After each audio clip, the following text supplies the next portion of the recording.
Magandang araw mga kaguro. Muli maraming salamat sa pagtangkilik sa ating Google Classroom tutorial dito sa aking YouTube channel.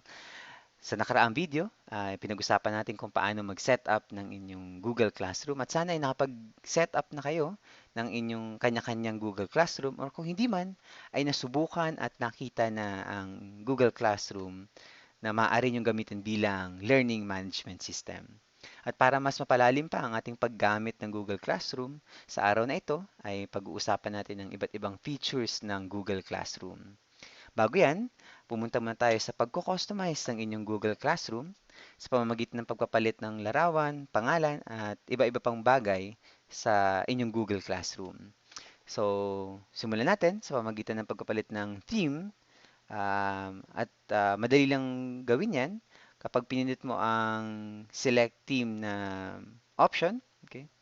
Ibibigyan ka ng Google Classroom ng kakayahang magpalit ng mga larawan. So, meron kang mga larawan para sa um, general or pangkalahatang gamit.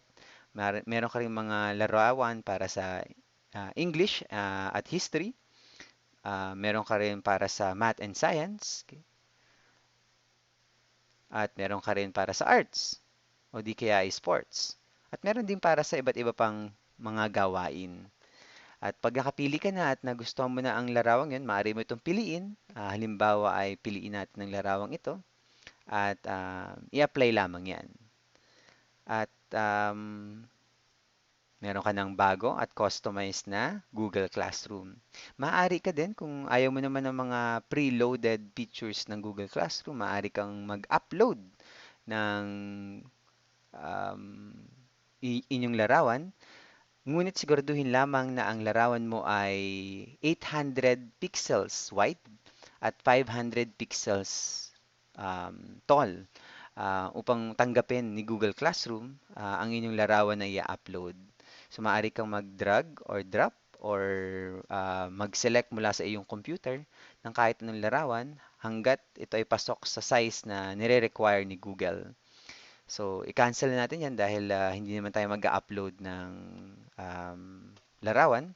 Maaari din palitan ng pangalan ng iyong Google Classroom kung hindi mo man ito nagawa sa pag-setup nito.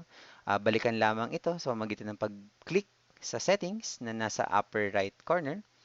Pag iyong pinindot yan, bibigyan ka ng Google Classroom ng kakayahang baguhin ng pangalan at para sa Google Classroom na ito ay binigyan ko itong pangalang demo class. Maaari ka ring maglagay ng description, section, room, kung magkakaroon na ba kayo ng face-to-face interaction, ngunit sa panahong ito ay malamang hindi pa yan mangyayari. At maaari mo ring ilagay ang inyong asignatura dahil ako ay nagtuturo ng social studies o araling panlipunan, kaya yan ang aking inilagay. Makita mo rin dito ang iyong class code, okay? Um, at settings mo para sa kung ang mga estudyante mo ba ay maaring sa stream, ay kung maaari ba sila mag-post at mag-comment. Pag clinic mo yan, maaari kang magbigay ng option na ang mga estudyante mo ay maaari lang mag-comment o di kaya ay ang mga guro lamang ang maaaring mag-comment at mag-post. Mahalaga itong tingnan dahil minsan ang mga ating mga estudyante ay walang pakundaman kung mag-post at maaari mo itong i-control sa pamamagitan ng mga settings na ito. Maaari mo ring tingnan, baguhin, okay? Kung ramdam ka ng banta sa seguridad ng iyong Google Classroom, maaari mong baguhin ang iyong class code upang malimitahan ang mga pumapasok dito sa iyong klase. So maaari mo itong i-reset, kopyahin kung ito ipapadala mo sa mga estudyante mo.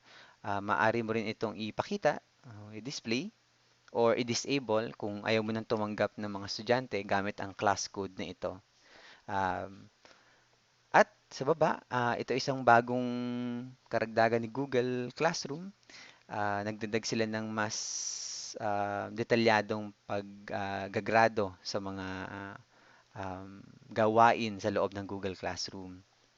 So dito, maaari ka mag-set ng kung ang gusto mo ba ay i-compute ni Google Classroom ang iyong mga grades o hindi. So kung ayaw mo ipa-compute, pindutin mo lamang ang no overall grade. Kung gusto mo naman na i-compute ni Google Classroom ang mga grades, ay pindutin lamang ang total points. Or maaari mo rin itong piliin ang weighted by category. So, maaari mong hiwa-hiwalayin, makita natin yan mamaya, ang iyong mga gawain base kung anong uri ba ito ng gawain, kung ito ba ay isang essay, isa ba itong objective type ng pagsusulit, etc. At dito, maaari ka mag-add ng category. Okay, ang mga category i-add mo dyan ay ang i-compute dito sa weighted category. Okay, so magbigay tayo ng halimbawa, kung mahabang pagsusulit. Okay, at lahat ng aking mahabang pagsusulit ay may markang 100 points. Okay. So pag ginawa mo ito, maaari mo itong piliin tuwing ikaw yung magbibigay ng gawain sa iyong mga estudyante at i-compute ito ni Google sa loob ng kategoryang ito. At kapag nakita mo rin ang iyong um, grading sheet ay uh, categorize din ang iyong mga grado. So, kapag tapos ka ng i-setup yan, maaari mong pinutin ang save upang ma-save ang mga settings na ginawa mo. So, meron na tayo ngayon, customize at mas ayon sa ating panglasa na Google Classroom. So, ngayon, puntahan natin ang isa sa pinakamahalagang feature ng Google Classroom at yan ay ang classwork. Okay. So, dito mo ginagawa ang lahat ng mga nais mong ipagawa sa iyong mga estudyante. At marami kang maaring i-post at ilagay para sa iyong mga klase. Pero ang unang-una natin kailangan gawin para mas matulungan tayong i-organize or organisahin ang ating Google Classroom ay mag-create tayo. At iisa-isahin natin yan para sa videong ito. Unahin natin, para sa akin, ang pinakamalagang una mong gawin ay mag-set up ka ng topics para sa iyong klase. Ang topics na yan ay mahalaga dahil ino-organize niya ang iyong mga posts, mga gawain sa loob ng iyong klase upang ito hindi halo-halo sa loob ng iyong Google Classroom. So una, pag clinic mo ang topic, hingan kanya ng kung anong topic ba ang iyong gustong gawin.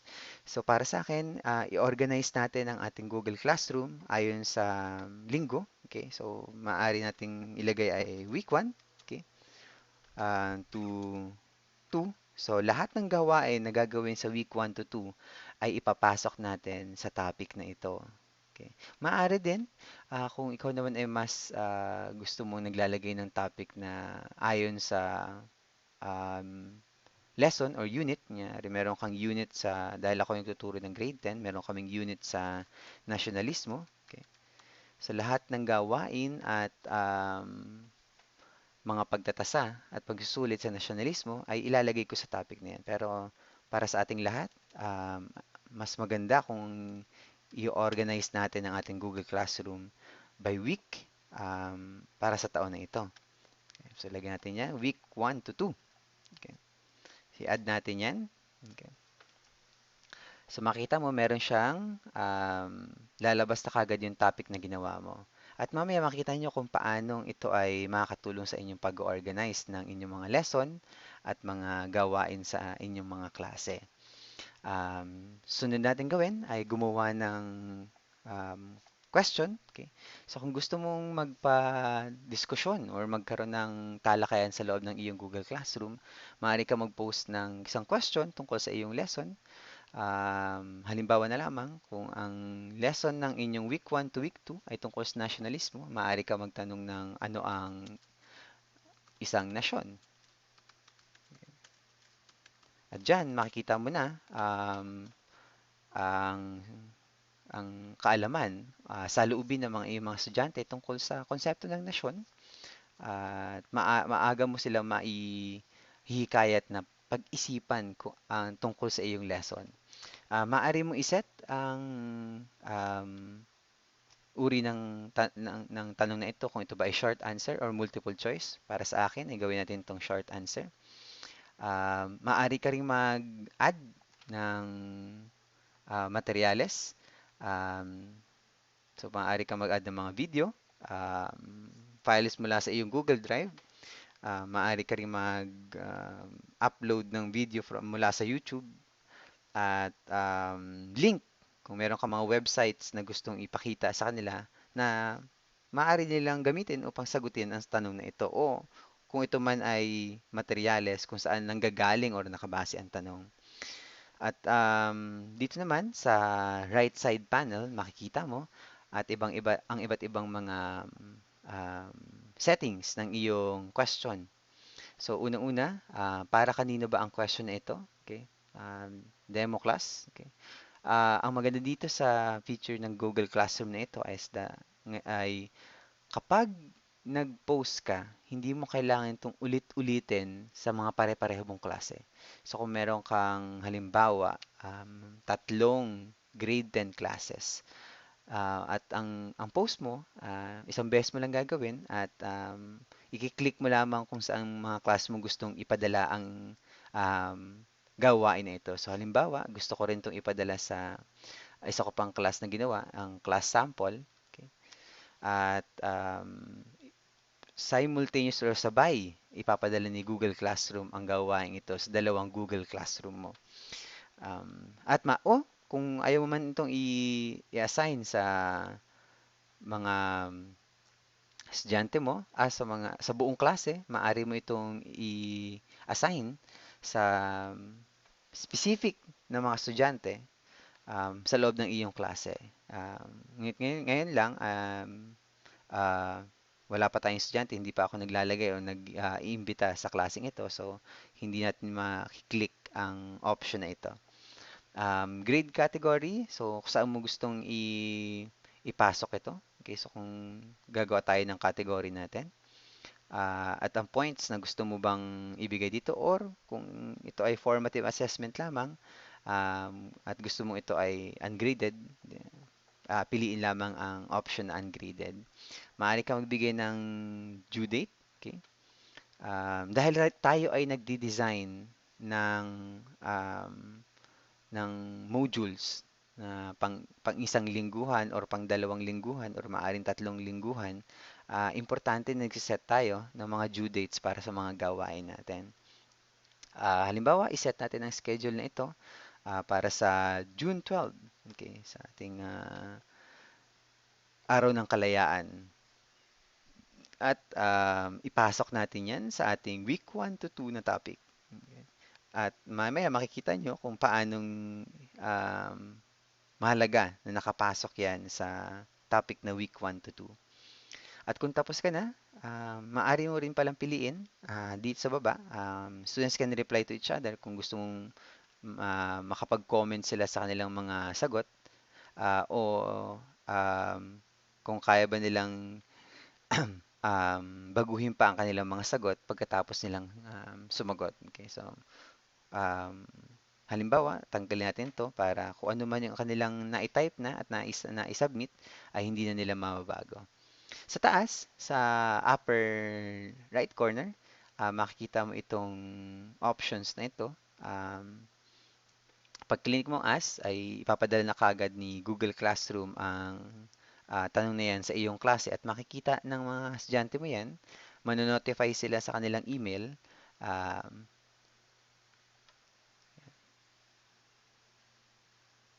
at papasok yan ngayon sa ating thread.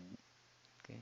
Pag tingnan natin yung stream natin, so makikita nyo ngayon na lumabas na yung tanong at maaari na magkomento at sumagot ang iyong mga estudyante tungkol sa tanong na iyan. So yan, isa sa mga magandang gamitin kung gusto mong imbitahan sa talakayan ng iyong mga estudyante. At maaari din itong maging basehan ng recitation para sa iyong mga estudyante.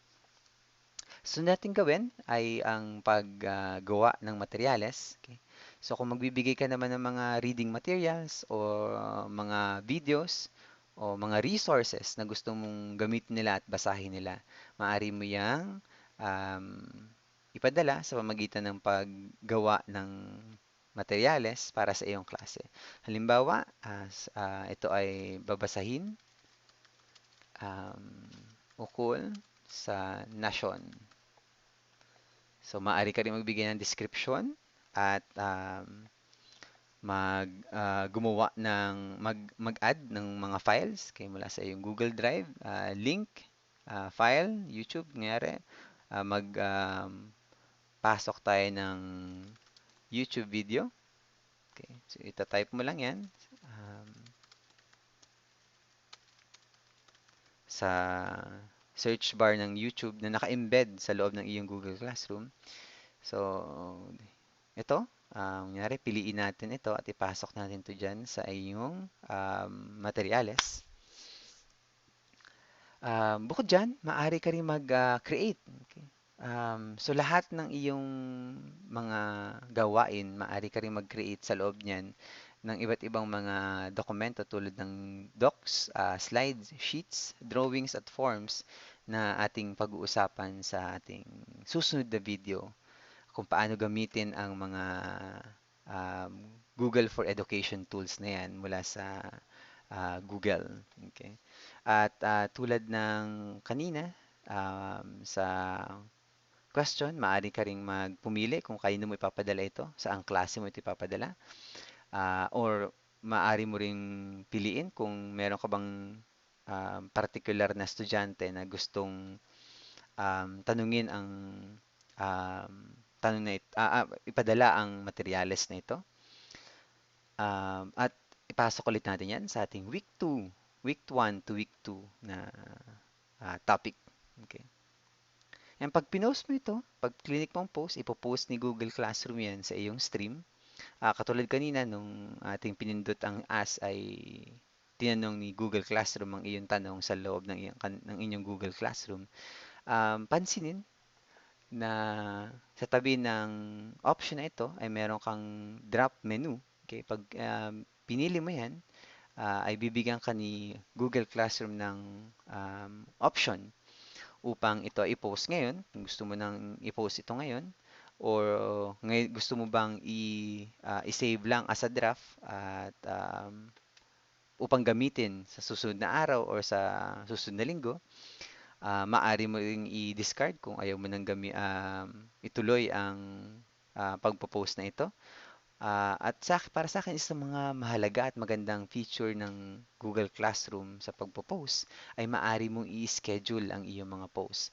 So kung ito ay materyales na hindi mo pa naman gagamitin at gusto mong siguraduhin lang na hindi mo makakalimutan, maaari mong i-advance ang pag-post ito at i-schedule na lamang ito sa mga susunod na araw. At pag clinic mo yan, tatanungin ka ni Google kung kailan mo gustong ipadala ang materyales nito. Halimbawa, ipadala natin ito sa Monday at maaari ka rin mag-specify ng oras kung anong oras ito matatanggap ng iyong mga estudyante. Halimbawa, 8 a.m. Okay, huwag naman tayo magpadala ng mga materyales sa gabi or sa madaling araw um, dahil hindi ito magandang halimbawa at na professional na paggamit ng Google Classroom. At pagtapos ka ng i-schedule yan, pindutin lamang schedule at i-schedule ni Google Classroom yan para sa iyo. So kahit makalimutan mo lang, um, ay hindi ito makakalimutan ni Google at ipopost niya ito sa takdang araw na iyong napili. So pansinin na sa loob ng iyong module na topic o module, week 1 to week 2, meron ka ng dalawang materyales na ginawa um, para sa iyong mga estudyante.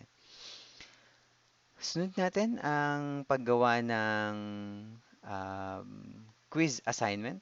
Okay. Sa pag gumawa ka naman ng quiz assignment, automatic naman ito ay bibigyan ka ng link ni Google Classroom patungo sa Google Form dahil doon mo gagawin ang iyong quiz. Mas tatalakayin natin ito kapag pinag-usapan natin ng Google for Education tools, kasama ang Google Forms. Pero tulad din ng pagpo-post ng materyales or questions, um, meron ka rin ditong title. Example, halimbawa, maglagay tayo ng ang nasyon. Okay.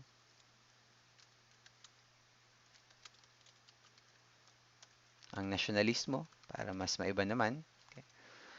At maaari kang magbigay ng instructions o maaari kang magbigay ng detalyadong panuto para sa iyong mga estudyante. At tulad kanina, um, maaari mong baguhin ang mga settings. So, para kanino? Anong grade category ba ito? So, halimbawa, ito ay isang mahabang pagsusulit. Okay. Para sa grading sheet mo, ito ay nakagrupo sa mga mahabang pagsusulit. Maaari ka rin magbigay ng due date kung hanggang kailan or nila maaring isubmit ang kanilang gawain. At topic, ilagay ulit natin yan sa week 1 to 2. Ang kaibahan lang, kung napapansin nyo, sa question, sa materyales, pagdating sa assignment, ito ay magbibigay sa iyo ng option na gumawa ng o magdagdag ng rubric. So, meron kang option na to create a rubric, to reuse a rubric. Kung meron ka nang nagawang rubric, maaari mo yang isave. At kapag na-save mo yan, maaari mo yang gamitin ng paulit-ulit sa iba't ibang mga assignment na iyong ipopost sa iyong Google Classroom. Um, okay, so halimbawa ay gumawa tayo ng rubric para sa mahabang pagsusulit nito. Ano ang nationalismo? Okay. Maaari kang magdagdag ng mga kriteriyon para sa iyong um, Google Classroom assignment. Sa halimbawa, ang una mong criterion para sa gawain ito ay um, kompleto. Okay. O maaari baguhin natin content. Okay. So, ang una mong criterion ay content. Sa baba nito, maaari kang magbigay ng description para sa content. At maaari kang mag-assign ng scores sa bawat level ng criterion na ito. So, maaaring, example, mag-assign tayo ng um, 2 points or 5 points para sa mataas na antas or excellent na content. Okay. Maaari ka rin magbigay ng description. Okay. Ang susunod na antas naman ay very good. Okay. At ito ay bigyan natin ng puntos na 4. Okay. At again, maaari ka magbigay ng description. Um, Maaari ka na magbigay ng 3 points no? Para sa good. Okay. 2 para naman sa satisfactory. At ang last natin na level ay poor. Okay. Bigyan natin yan ng 1 point. At maaari ka pa ulit magdagdag ng iba pang kriteriyon. Halimbawa, ang isa pa nating kriteriyon ay accuracy. Okay. So tulad din natin nabanggit natin, maaari ka rin maglalagay ng mga levels para sa iyong kriteriyon. Okay. So tulad ng ginawa natin kanina, okay. Kung ito ay excellent, at maaari mo na ituloy yan, at kung gaano man kadami ang iyong kriteriyon para sa iyong rubric. At isave lamang yan. Okay. At ngayon, meron ka ng rubrics para sa gawain na ito. Okay. At ang rubric na yan ay maaari mong gamitin ng paulit-ulit sa loob ng iyong Google Classroom. Um, Ngayon, i-assign na natin yan. I-schedule ulit natin para hindi mo na siya lumabas. Lalo na ngayon, hindi tayo pwede magbigay ng mga gawain ng sabay-sabay. So maganda na ini-schedule natin ang ating mga gawain. Halimbawa, i-schedule natin ang gawain ito sa uh, June 15, um, 8 a.m. ulit. Okay. At dahil ipopost ni Google sa June 15, okay? Kapag gusto mong baguhin ang mga detalye sa iyong unposted um, na mga gawain, maaari mo yung balikan. Tulad nito, click lamang ang options na nasa ang tatlong dots na ito at makita mo ang edit, delete, move down option. Ang move down, para i-edit, okay, para baguhin, okay, delete kung gusto mong tanggalin. Move down ay kung gusto mong palitan ng kanilang pagkakaayos. Kung gusto mo halimbawa na ito ay nasa baba, okay, click lamang ito. So, bababa ang post na yun. Kung gusto mong i-rearrange ang iyong mga posts sa loob ng isang topic. Okay. Maaari ka bang post din ng mga assignment? Okay, na wala namang, hindi naman talaga pagsusulit. Okay. So, ito yung mga homework at makita natin same lang or pareho lamang ang mga ah, nakalagay dito. Okay, so meron ka ring title, instructions, maaari ka ring mag-add ulit. Okay. At mag-create. Kung gusto mo mag-create ng mga bagong dokumento gamit ang Google for Education tools. At tulad ng kanina, maaari ka rin magpalit ng mga detalye para kanino, sino estudyante, anong grading category ang gagamitin natin, kailan mo ito papasubmit, at anong topic. So, ilagay ulit natin yan halimbawa sa week 1 at week 2. Okay. At kung ito ba ay um, i-assign natin, ilagay mo natin ang title, um, nasyon, at nasyonalismo. So, maaari mo na yung i-assign um, estudyante mo. Okay. At pansinin, kung tinitingnan nyo na ang inyong mga ginawa ay maayos na kinokolate ni Google sa loob ng iyong topic. Para mas makita nyo ang difference, pag gumawa ka pa ng isa pang topic, halimbawa, meron na tayong topic para sa week 3 to 4. Okay. Makikita mo ngayon, um, ay magkakaroon ng separation sa bawat mga topic na gagawin mo. So, makikita mo lahat ng gawain na nasa loob ng isang module. So, maaari mong tawagin actually na module ang bawat topic na ginagawa mo. Ngayon, maaari ka rin magpasok ng um, third-party applications. Halimbawa dito, nagdagdag ako ng Kami assignment option dahil ang Kami assignment ay maaaring ginagamit ito para mag-annotate ng PDF. So kung gumagamit ka ng PDF file para sa iyong mga asignatura at gusto mo ang mga estudyante mo ay makapag-annotate or makapag-edit or comment ng isang PDF, maaari mong gamitin ang um, extension na ito. At maaari din pag-usapan sa ating susunod na video. Okay. So ngayon, ang ating video na ito ay hanggang dito na lamang. At titingnan pa natin ng iba pa ulit na mga features at parte ng Google Classroom sa ating susunod na video. At kung meron kang katanungan at nais pang gustong malaman tungkol sa Google Classroom, mag-comment lamang sa video na ito at sasagutin ko ang inyong mga katanungan. Muli, maraming salamat hanggang sa ating susunod na video tungkol sa Google Classroom. Maraming salamat!